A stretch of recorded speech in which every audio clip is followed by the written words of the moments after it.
কথায় বলে প্রথমে দর্শনধারী তারপর গুণ বিচারী। এই কথাটি কিন্তু পরীক্ষার খাতাতেও খাটে।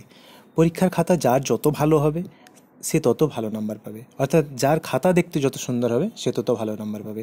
পরীক্ষার্থী দেখতে কতটা ভালো, কতটা সুন্দর, কতটা রূপবতী বা কতটা রূপবান তার উপর কিন্তু নির্ভর করছে না। মাধ্যমিক বা উচ্চ মাধ্যমিক যে কোনো বোর্ড পরীক্ষায় আমরা দিতে যাই না কেন, সেক্ষেত্রে যখন খাতাগুলো টিচারের কাছে যাচ্ছে, স্টুডেন্ট কতটা দেখতে ভালো সেটা কিন্তু ম্যাটার করে না।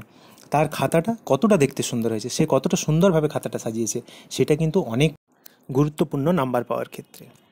সবার হাতের লেখা যে খুব সুন্দর এমনটা কখনোই হবে না। তাহলে কি করতে হবে না, হাতের লেখাটা যতটা সম্ভব পরিষ্কার পরিচ্ছন্ন করতে হবে।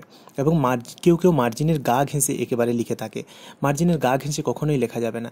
একটা মার্জিন টানার পর তারপর কিছুটা জায়গা দিয়ে, গ্যাপ দিয়ে আমরা খাতার ডান দিকটা কখনো আমরা সমানভাবে সমান্তরালভাবে বইয়ের পৃষ্ঠার মতো আমরা তৈরি করতে পারবো না। আমরা কিন্তু বাম দিকটা চাইলেই আমরা পারি।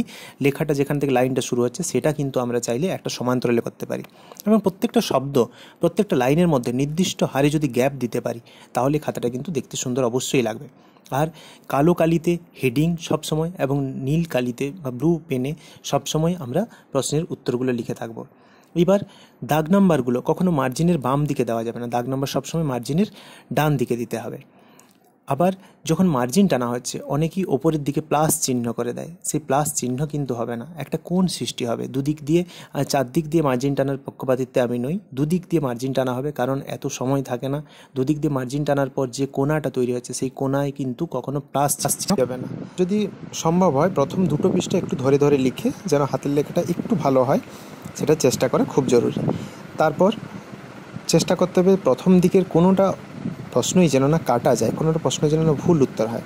অর্থাৎ কী করতে হবে না, এমসিকিউ যে প্রশ্নগুলো রয়েছে বা আইসিকিউ যে প্রশ্নগুলো একেবারে সঠিক হবে, সেই প্রশ্নগুলোর উত্তর প্রথম দুটো পৃষ্ঠায় করতে হবে, যেন শিক্ষকের মনে ধারণা জন্মে যায়। সে তো শিক্ষক তো চেনেন না স্টুডেন্টকে, কারণ অজানা খাতা, যেন শিক্ষকের মনে ধারণা জন্মে যায় যে না, এই স্টুডেন্ট যথেষ্ট ভালো স্টুডেন্ট, এর খাতাটা একটু ভালোভাবে দেখতে হবে।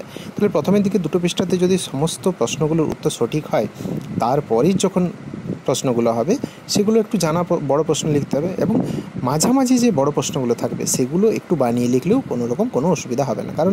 কারণ প্রথম দিকে একটা ধারণা জন্মেই গেছে শিক্ষকের মনে যে না, স্টুডেন্টটা ভালো। এবং সম্ভব যদি হয় একেবারে শেষ দিকের যে প্রশ্নটা, একেবারে শেষের যে দুটো প্রশ্ন, সেগুলো যেন একটু ভালো লেখা হয়। এইভাবে যদি পুরোটা খাতা মেনটেন করতে পারা যায়, তাহলে দেখা যাবে যদি 85 নাম্বার আসতো সেখানে 90 চলে আসছে, যদি 75 নাম্বার আসতো সেখানে 80 চলে আসছে। কম করে 5 নাম্বারের ফারাক হবেই হবে।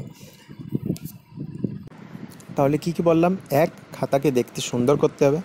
2, মার্জিনের পরেও কিছুটা গ্যাপ দিয়ে লিখতে হবে। 3, মার্জিনের ওপরের দিকে প্লাস চিহ্ন করা যাবে না, একটা কোণ সৃষ্টি করতে হবে। 3, প্রত্যেকটা শব্দ এবং প্রত্যেকটা লাইনের মধ্যে নির্দিষ্ট হারে গ্যাপ দিতে হবে। 4, যেদিকে মার্জিনের দিকে লেখা শুরু করছি আমরা, সেই সাইডে সমান্তরালভাবে লিখে যেতে হবে, ডান দিকে সমান্তরাল না হলেও চলবে। 5, খাতার প্রথম দিকের উত্তরগুলো সবই যেন সঠিক হয় তার চেষ্টা করতে হবে, এবং মাঝামাঝি নিজের থেকে বানিয়ে লেখা প্রশ্নগুলোর উত্তর লিখতে হবে।